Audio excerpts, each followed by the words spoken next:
So welcome to Northern Powerhouses, our business success stories series of interviews where we discuss with local business leaders, their backgrounds, their successes and challenges, and what really drives them forward. And today I'm delighted that we've got with us Rachel Goddard, who's the Managing Director of Intandem Communications. And firstly, Rachel, thank you so much for coming on board. And the first thing I'd like you to do is introduce yourself and Intandem and how you help your clients, and we'll go from there. Well, thank you for inviting me, Chris. It's great to be here, or to be not here, but nearly here next to you on the screen. So Intandem Communications is a marketing, PR and communications agency. We have an office in York and office in Leeds, and we help companies to get the most out of their marketing, PR and communications budget. One of our particular strengths is helping business owners to understand how to unravel their marketing. We find they get in a right puzzle, which is one of our messages in our branding. And so we help them to unpuzzle their marketing and hopefully get the most out of it, so it actually gets results for them and they get new business as a result of it. Brilliant, wonderful. And I could see how that would help, because I obviously talk to many business about the marketing, and obviously you must be amazing at what you do, because I believe you're celebrating your 20th anniversary.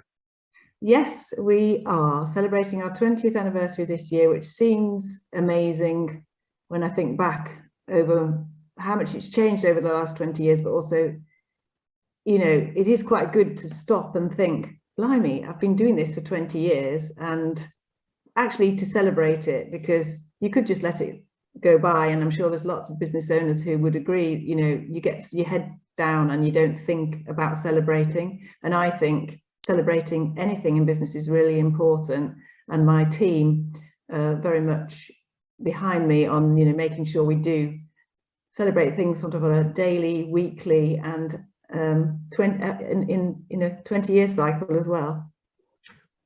Brilliant. And I absolutely agree. I obviously work with quite, you know, a lot of business people, and one of the challenges that a lot of sort of entrepreneurial people with that's the spirit have is that we're always looking at what we haven't achieved a lot more than what we have, if that makes any sense. And it's really important, therefore, to take a look back on a regular basis, and especially, you know, for ourselves and our team, so that when times are hard, you've got something to look back on and say, no, we have come this far, and it's a wonderful thing.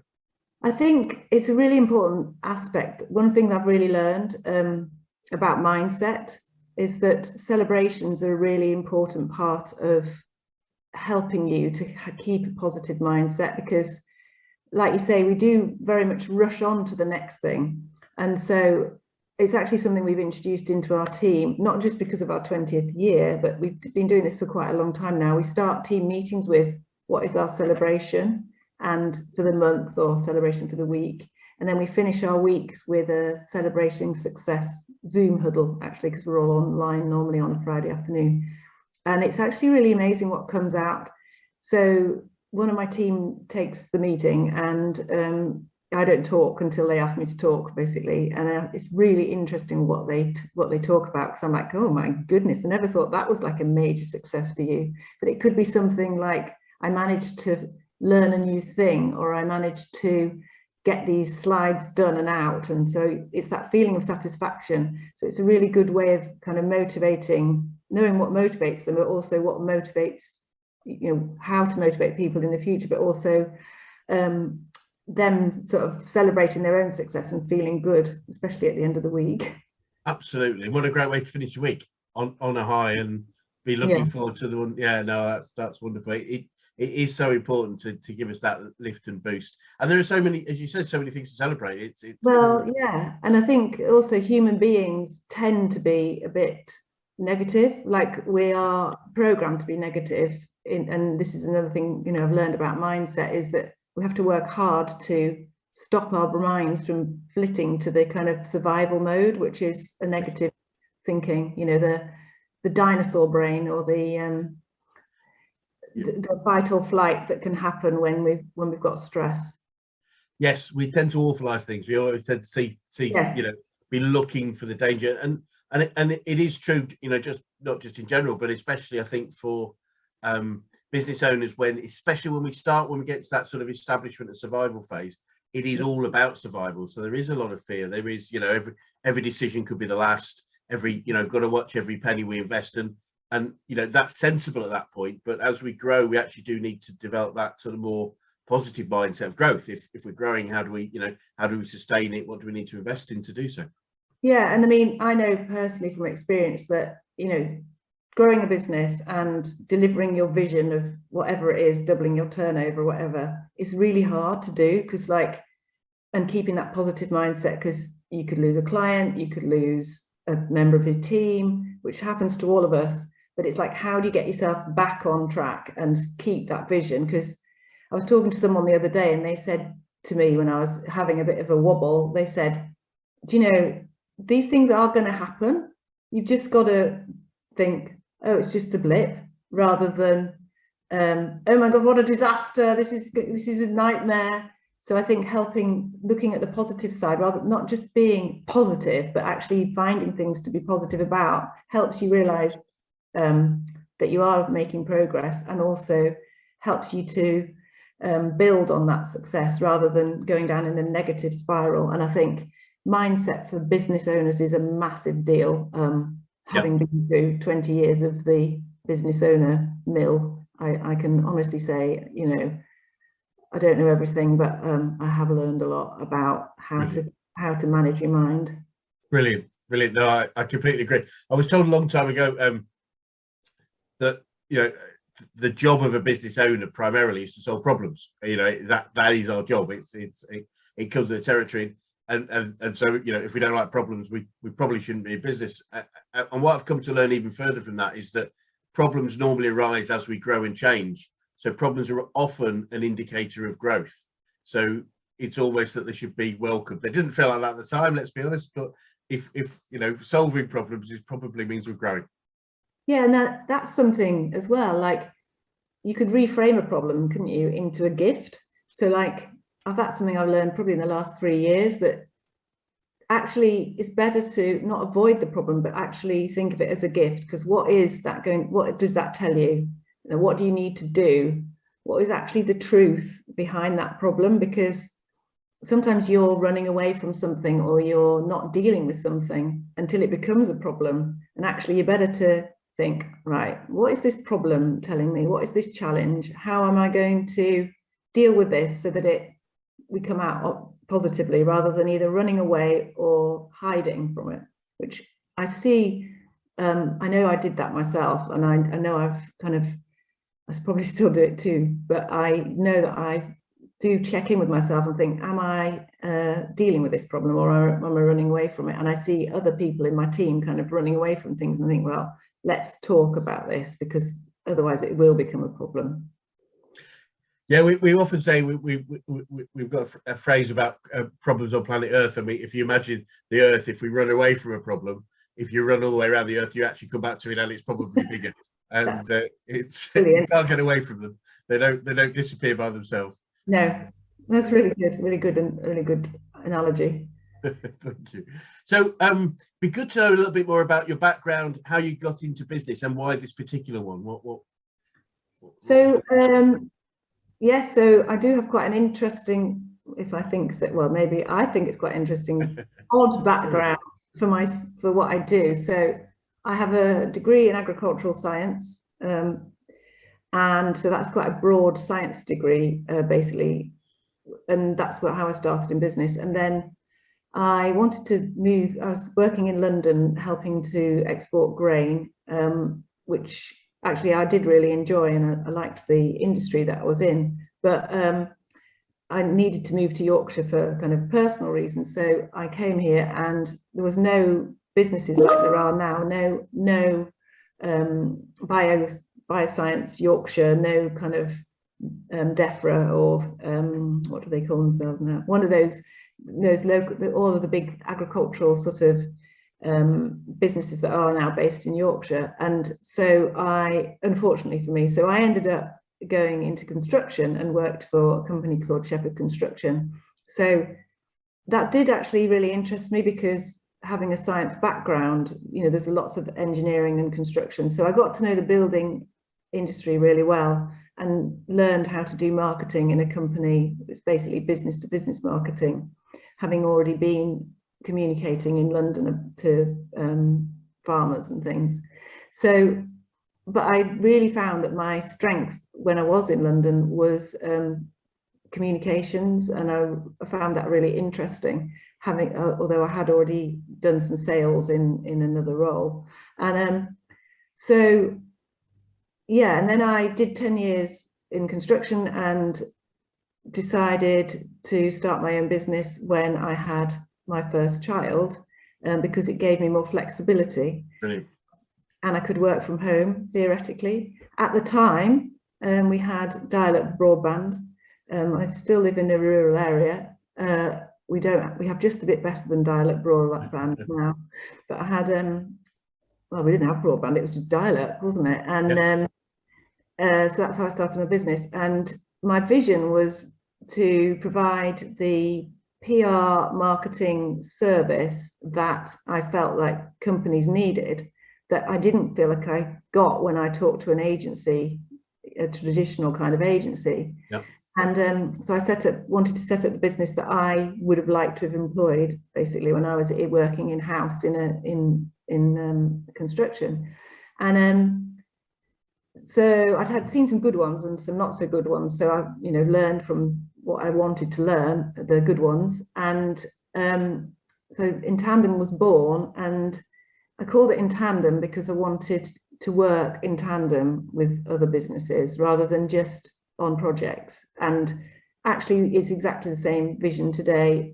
I think that is our position in the marketplace. So we provide a holistic marketing, PR, communication service. We do everything from social media, digital marketing. We can unravel it all, SEO, all that kind of thing, as well as building websites and all the things you'd expect a marketing company to do. Right. But we don't necessarily actually do it all. What we do is help you get it done. So if you don't have a company, if you don't have your own marketing team or a very big marketing team, we can help your marketing person or team to deliver what you need as a business. And we always start with the strategy rather than just plugging in something, which is another one of those bolt-on things that you then aren't sure if it's working together with all the other things that you're doing and whether or not any of them are getting results. So we actually find that, we go to companies and they've got a web developer, they've got an SEO person, they've got somebody in-house doing some blogs or whatever, and the whole of it isn't really working together. So we help them with whatever it is they need help with to start with, and then we start to help them bring it all together. And I think that's where our unique selling point is. So we really help companies to get the most out of what they're doing. Brilliant. That's our mission. Brilliant. Fantastic. And when you were growing up, was this the sort of thing you always wanted to do? That's a good question. Well, I think I was always very interested in farming, actually, the outdoors and farming. I think I realized that when I was in the industry that there wasn't really a massive future in the industry at the time. So I diversified into marketing, really. And I think actually my strengths are communications and strategy, and having the background that I have in both agriculture, science, and construction has helped me to connect with different kinds of clients. So for instance, at the moment, I'm working with a company that's installing full fibre across Lincolnshire in 32 towns. And so, I'm really, very, it's quite interesting because the technology is interesting, but also they are building an actual network. So you actually, need to, there's my building background, coming and talking to builders. So these things come back and help you all the way along the way. Brilliant, brilliant. And obviously, looking back over the whole 20 years, what would you say are some of the biggest issues you've had to overcome? The ups and downs of the market. So over the last 20 years, we've had a pandemic, we've had a major recession. So in 2008, everything was going swimmingly. and then suddenly there was a massive crash, and my turnover, or our turnover, halved overnight. We'd been in business 6 years. I thought I kind of knew it all by then, and no, I didn't. It was massive, really, for us. There's been other things along the way, but it's the uncertainty, I think, that you're always, there's always a fear of what's going to be around the corner, and the uncertainty, and learning how to deal with it. And you know, I found the pandemic very stressful at the beginning, and I'm sure, well, I talked to lots of business owners, which I'm sure you did as well, and everyone was feeling the same. You know, we really felt like we had the carpet pulled from under our feet. There you are, going along, and suddenly the world's turned on its head. But I think that's probably something I've learned, that, you know, what came out of it was actually much better than what we had before. Yeah, yeah. So, you know, it's about talking about those gifts, isn't it? That having the mindset of, okay, Yes. I'm going to have to change everything, which may sound surprising considering we are a digital marketing business. You know, we do that, but it did change how we communicate with clients, how we run our meetings, how we operate as a team.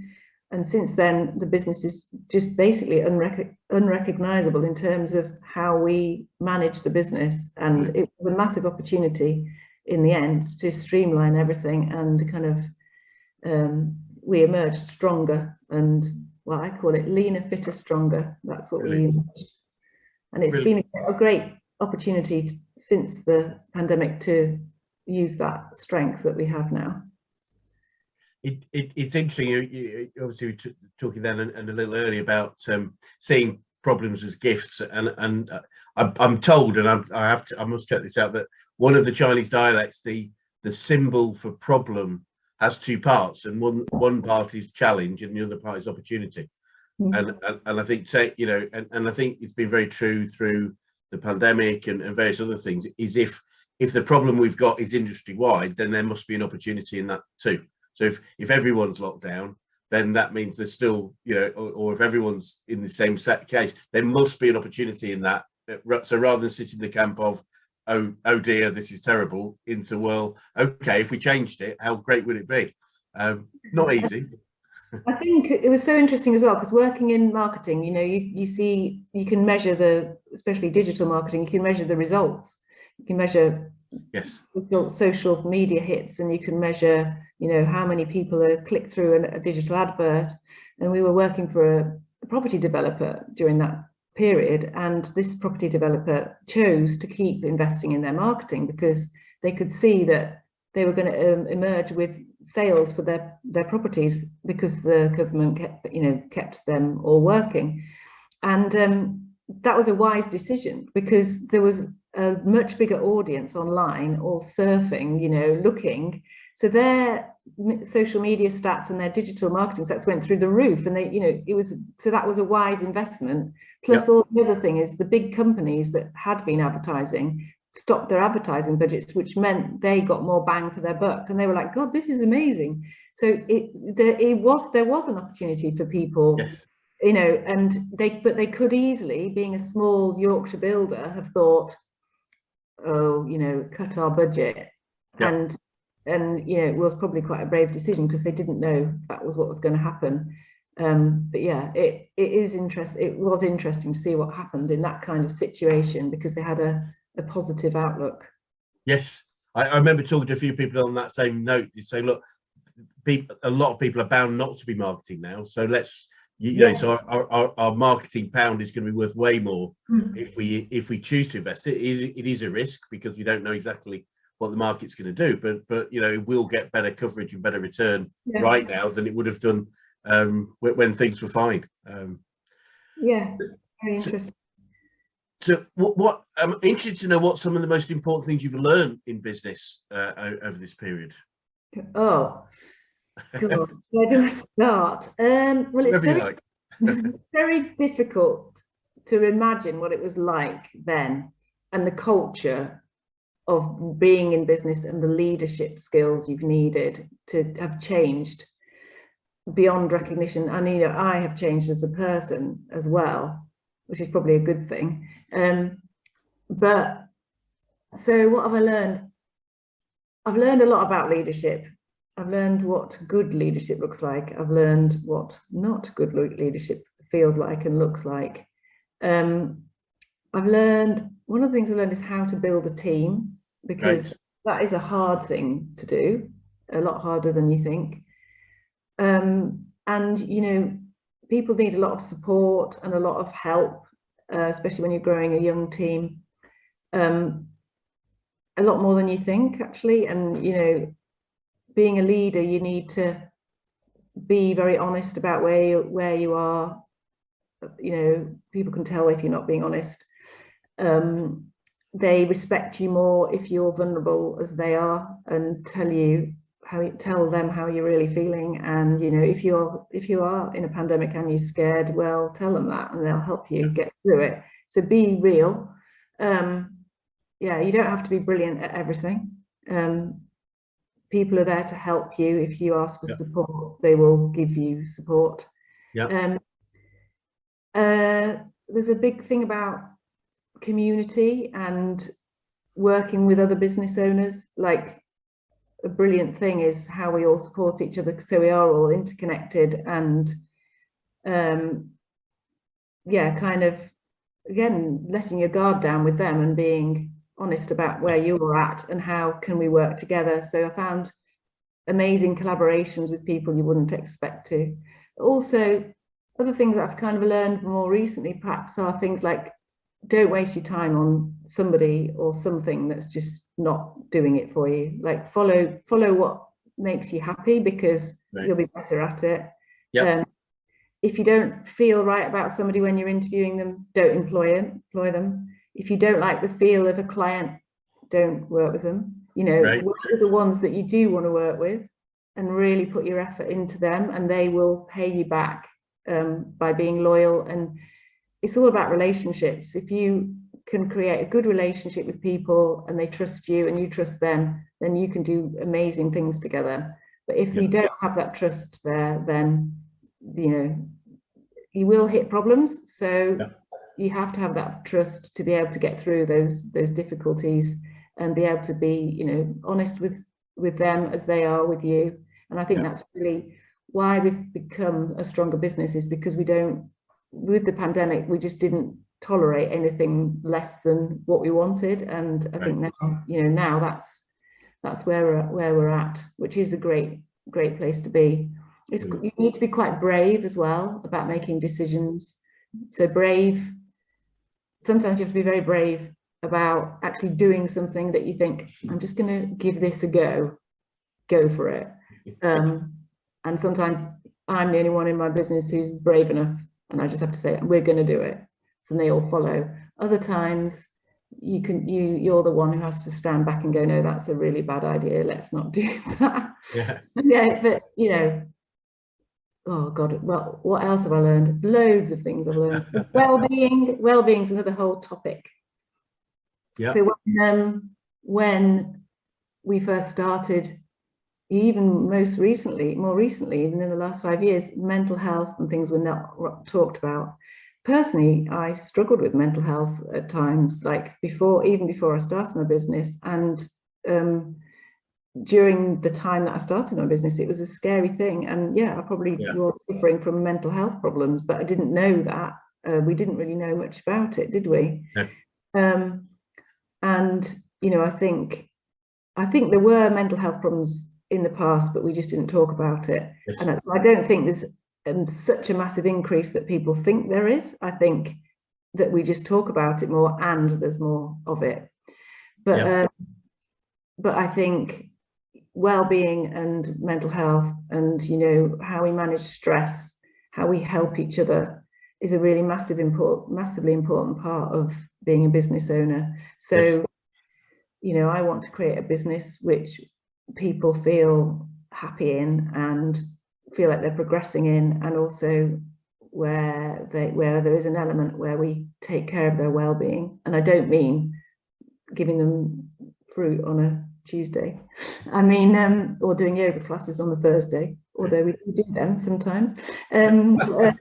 More holistically, like helping people to understand how to work in a kind of good way, and doing things like one of the things we did when we were all working on Zoom was, and we still do this, is we actually have a contact-free hour in the middle of the day. So we don't ring each other as a team, we don't arrange Zoom meetings, we don't do anything between 12:30 and 1:30, so people can actually go outside and have a break, or go for a dog walk, or cook themselves some nice lunch, or do whatever they need to do. And obviously, you know, they do all have an hour break at lunch, but what we were finding was when people were working from home, they didn't actually take it. Yes. So it wasn't to say you have to go away from your computer and never look at it again. It's more like, look, we're flexible about this, but we're not going to put anything in diary that's going to stop you, you know, from having a break. Yeah. Which actually it's just normal for us now. And it also meant that I could talk to some of my family, because I wasn't, when I was actually working online all the time, which was horrendous, then you never saw them from one end of the day to the next. And, you know, I was like, oh, maybe it would be nice if I had lunch with you. Kind of thing. That's brilliant. I mean, and what a wonderful idea. Just, you know, everybody books out that time, so that, in effect, so that it's free and free of anything. And it's such a simple thing to do, but it does make, you know, create a well-being habit, I guess. Yeah, exactly. Which is wonderful. And, you know, finishing at a sensible time and not working in the evening, all that kind of thing. Not just 1 hour. No. Brilliant. So you're probably where we're a business coaching organisation. I'm interested to know who you would say the best coach you've ever had, whether it's business, life, sport, or anything else. Who the best coach you might have had, and what made them so?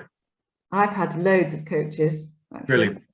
Brilliant. So we can pick the best bits of each if you choose. Well, I think that's a really good question, actually, because I have also done some coaching. I've done a coaching qualification, so I now know more about coaching. Brilliant. And that I found that a very useful skill, particularly talking to business owners, because sometimes they just need someone to talk to and unravel what they think. So I think coaching has a really important part in business, providing business support, whether you be marketing or just coaching to help them, you know, grow a business. Like we've been talking about, it's a lot of things to do with mindset. My coaches have helped me overcome a lot of barriers, so fear being one of them, which normally is what behind most of our you know, kind of limiting beliefs. So one coach kind of helped me on a personal level to realize my worth, and both as a personally and professionally. So why was I doing this? What was I needing from it? That kind of thing. So quite deep things, and, you know, what was driving me, because sometimes I didn't really know.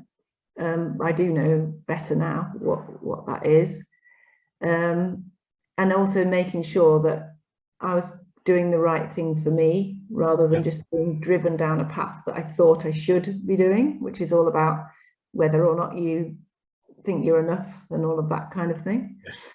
And then I've had coaches that have helped me from a physical point of view, so like helping me get fitter, stronger. So, you know, that is quite a good metaphor. They'd certainly make you do more than you would if you were trying to do it on your own. And smashing through barriers of, yes, I can cycle further, run faster, run stronger, and be stronger overall. So yes, I highly recommend getting a personal coach for physical stuff if you need one, and for business. And I've had pure business coaches, and also different types of coaching where I've been in a group as well, which I found helpful to learn and to feel supported by other business owners and know that I'm not alone.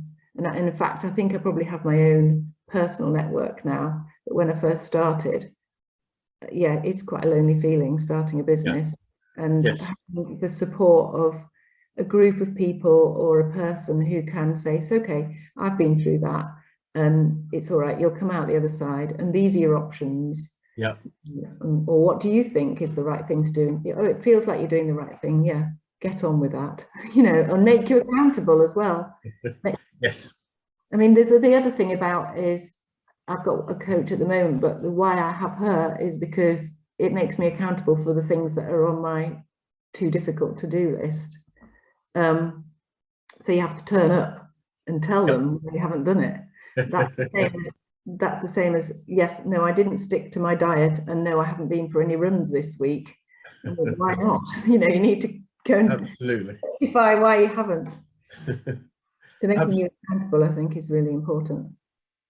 Yeah, no, I agree. I think accountability is one of the big things. It's very difficult, and it is quite difficult to hold ourselves accountable because it is difficult. We some people are perfectly disciplined, but most of us, including myself, have that level of indiscipline, and so being held accountable is so important. I think if for that sort of they're a mirror as well for your, you can be kidding yourself that you're doing a brilliant job.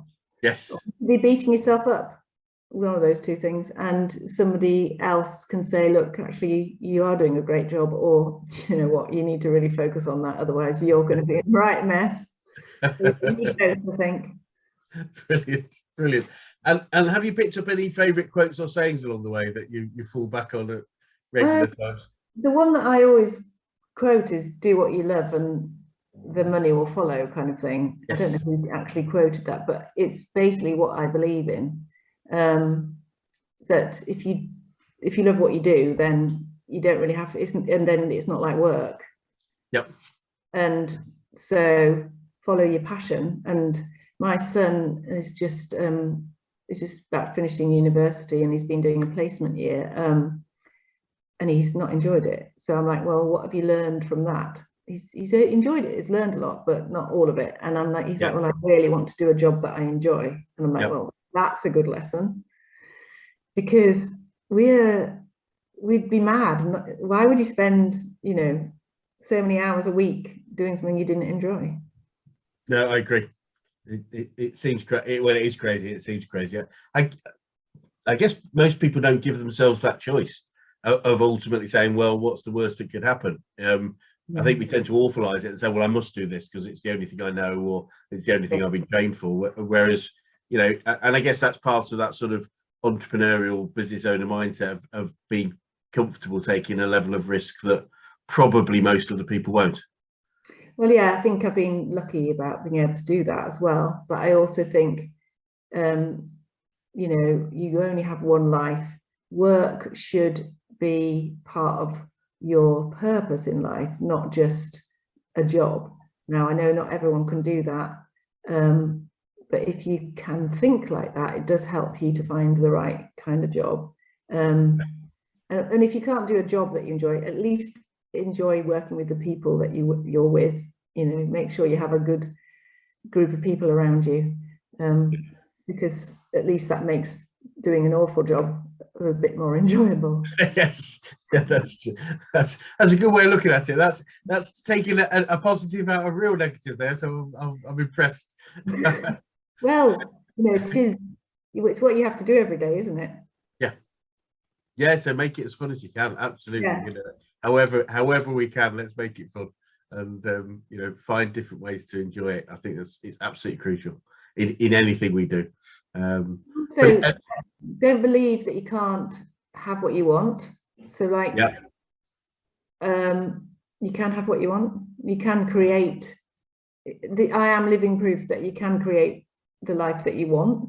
And starting your own business is quite scary, like I said, but it does give you the opportunity to be able to flex work when you want to work with the people that you want to work with, have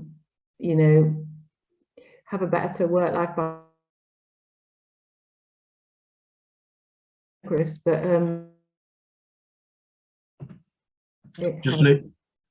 I just lost you that last bit, Rachel. We just lost you on the sound a little bit. Okay. So as I say, at least if you're enjoying it, it helps. Brilliant. No, I couldn't agree more. Funny enough, one of my, I guess he's my hero. He's a bit of a hero of mine, but he was someone I met many years ago. I was traveling in Nepal, and we were doing some whitewater rafting, and one of the guides was a Kiwi, and he lived. It turned out he lived in Switzerland. It was rafting over several days, so we got to sit around a campfire of an evening, and it turned out his life was he lived in Switzerland. He still does, and his summers were whitewater rafting guide, and his winters were ski guide, private ski guide, and he lived in Switzerland, and he was just doing the things he really loved, and the thing he said to me, it's just stuck to me all my life. It had such an impact. I've got back in touch with him after about 25 years, and hopefully I'll go over to see him this summer at some point. That's amazing.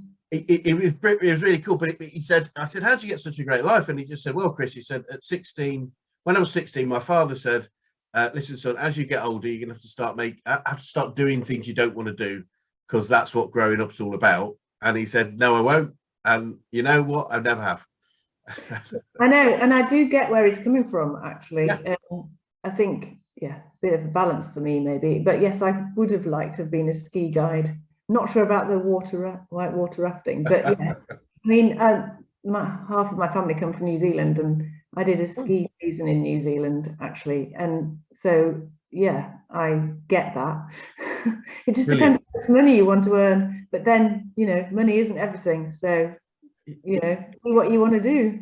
I think there's that old story about there's an old story about the sort of Mexican fisherman who the American business, it's sort of very stereotyped, but the American businessman goes to Mexico, wants to go fishing, and he says, you know, he's the best captain of the, and they said it's just that guy over there, and he's the captain's there having a siesta, you know, just having a sleep, and the businessman says, you know, if you're the best guy, why aren't you work hard at work? And if you and he sort of said, why would I do that? And he says, well, the harder you work, the more money you'll make, and the more boats you could own, and then you could have a fleet, and then you could retire. And he said, well, what would I do then? And he said, well, then you could stop work and fish when you want and sleep when you want. And he said, well, I do that already. Yeah, I'm not sure that I do the sleeping when I want thing, but yes, it is, yeah, exactly. Why would he change it? I know plenty of people who don't want to retire because they're like enjoying it, because they've sussed out how to enjoy their work and have a work-life balance. And I think we've got a very traditional view of a job and age, and when you retire, and you know, that's something I'm kind of thinking about now. And it's like, people who have a job, work for someone, talk to me like, when are you going to retire? I'm like, it's a tricky one, Matt. I just want to do less, not necessarily stop, because I want to do all the things that I'm still really enjoying. You know, and that people ask me, well, what is your exit strategy? I think, well, build a great team and get them to do all the things they don't really want to do all the time, and then do a bit less, and still enjoy doing some of the other stuff. Absolutely. I mean, our proposition is that a true business is a commercial, profitable enterprise that works without its owners. Yeah. And that means we can get, then once we've got that, we can cherry pick the stuff we choose to do. You know, we can just do the stuff we really enjoy and not have to worry about the stuff because somebody else is running it for us. We don't have to stop work. We just do more and more of the stuff we really love. Yeah. And you know, I still really love all the marketing stuff, to be honest. You know, that's quite an interesting thing, because over 20 years, marketing's massively changed, but then marketing hasn't changed at all, because actually it's all about the audiences, the messages, and getting them to the right people. So it's not changed at all. It's just you've got different media to do it. But what I found so fascinating is the challenges of understanding the technology and all the media has actually kept the job interesting, which I'm sure is the same for a lot of professions, actually. But so yeah, your kind of experience is still relevant, even if the world has changed. You just need people who can help you fangled. So yeah, I enjoy that. Brilliant. And what would you say you've learned about yourself? Oh, what have I learned about myself? Yeah, the first thing that comes to mind is don't be too hard on yourself. Great. Which I was probably programmed to be from being young, and it's not particularly helpful. And yeah, the whole, like, you can do more than you think you can. And when I was young, I not that I'm not young now, but anyway, I was really young. Absolutely. I did 2 ultra marathons when I was 17 and 18, like, Oh, wow. with school.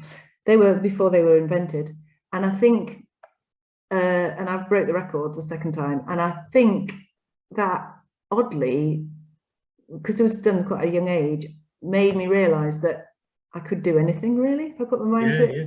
It's that I'm not going to let this bloody beat me type of approach, and so I'm going to really get on with it and do it, which I did. But I sometimes look back on that, and I've done marathons and things since then, and I've thought, why am I doing this? And what is it teaching me? And I think it's really taught me that if you set your mind on something, you can do it. So I don't think I was any better at running than anybody else, particularly.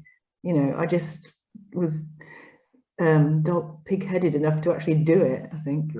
Brilliant. Oh, love it. And looking sort of looking forwards now, obviously we look back on a lot. Looking forwards, what does the future look like, and what do you see as the main challenges, if any? Loads of challenges.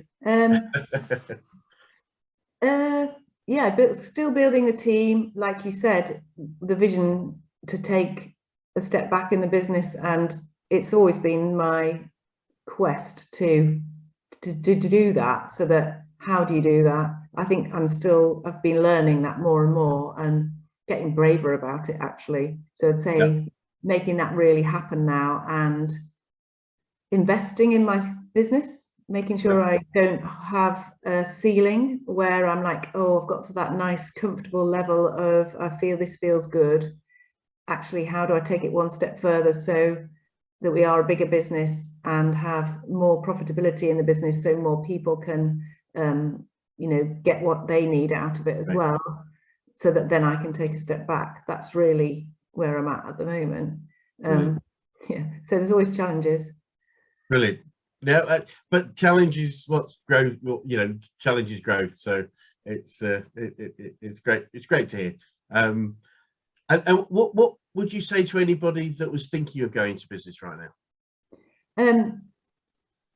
Yeah, talk to other people. Make sure that you're the right person. You're the right personality for it, because it can be uncertain. So you need to have a degree of some kind of security financially, so you're not like just throwing caution to the wind and you're not going to be able to pay your mortgage. But yes, it does help if you've got a bit of money behind you, or some kind of, if somebody else with another income that can at least support you for a few months. But also, if you haven't got any commitments or anything, just go for it. Just what's stopping you? You'll learn more about yourself running your own business than you will doing anything else. You'll absolutely go to the edge of the cliff and think, oh my goodness, I've got to jump off now. And the first few years are quite scary, and you think you've cracked it after 2 years, and then there's more things that come along the way. But there is support out there. Yeah, get yourself a good coach. Yes. Find a group, find your tribe, find the people who can help you. So all the way along, I have found people who've been probably at the same stage as me, with the same kind of interests, or with the same kind of aspirations, and we've supported each other. So find them and get them to help you, whether you join a group or if you make friends with different people from going networking, or get some kind of more formal thing like a coaching program, or joining like a business support group. Brilliant. And if you started your business again, is there anything significant you do differently? I think I'd probably maybe go slower at the beginning for me, because I had a young child when I first started, and I was in a bit of a rush, and actually I think I should have given myself more time.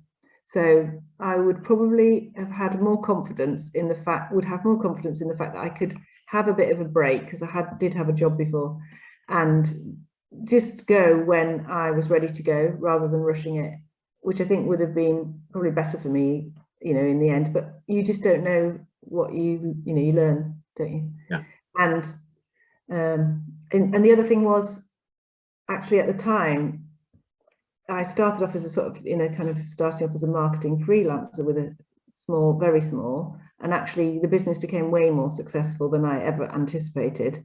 And, suddenly it was way busier than I expected. And so I had to learn all these things really quickly. And actually, I could have probably stayed smaller for longer if I'd wanted to keep that. But yeah, so I got there. I got there in the end, Yep. I've got the balance that I want now. It's Brilliant. just you don't know all these things until you've tried. Absolutely. And I think the other thing is that we were a little bit ahead of our time as well. So like now, work-life balance, working part-time, women running businesses, the digital revolution, all that kind of thing. Yep. We were ahead of where we should have been, in a way, because now all of these things are possible, whereas then it wasn't so possible. Yes. Yeah, I can imagine. I imagine. And finally, just a interesting question, just to finish. What would be the best advice you'd give an 18-year-old you if you could go back and do so? Oh, that's interesting, because I gave a speech at my son's 21st birthday party. So what did I say to him? And this is exactly what I would say. Brilliant. Follow your heart. Yeah, follow your dreams, follow your heart. Don't listen to what your parents tell you, because they might just tell you something that isn't right for you. As in, they may have kind of limiting beliefs themselves. So go for it. If you want to do something, go for it. Or what anyone says, if that's really what you want to do, then give it a go, especially when you're young and got lots of choice and less commitments. Look after your health, look after your family, look after the people that you love, and enjoy the ride. Brilliant. Lovely. Well, what great advice at any point of our life, I think, but great advice. And Rachel, thank you so much for taking part today and for your time, and it'd be great to come back and see where you have gone with some of the things you talked about today, maybe in 6-12 months time. Well, yeah, thank you. Yeah, we've got our 20th anniversary party coming up in the middle of the year. We'll be having a 21st party as well. Of course. Yeah, and we're growing in Leeds and in York now, so yeah, lots of exciting things. So goodness knows, I never would have thought we would have been doing what we're doing now 2 years ago. So brilliant. You never know what's in around the corner. But thank you very much, Chris. It's been great to talk to you. Well, thank you. Best of luck, but I honestly don't think you need it. I'm sure I do. Everyone needs luck, and best of luck to you as well. Thank you.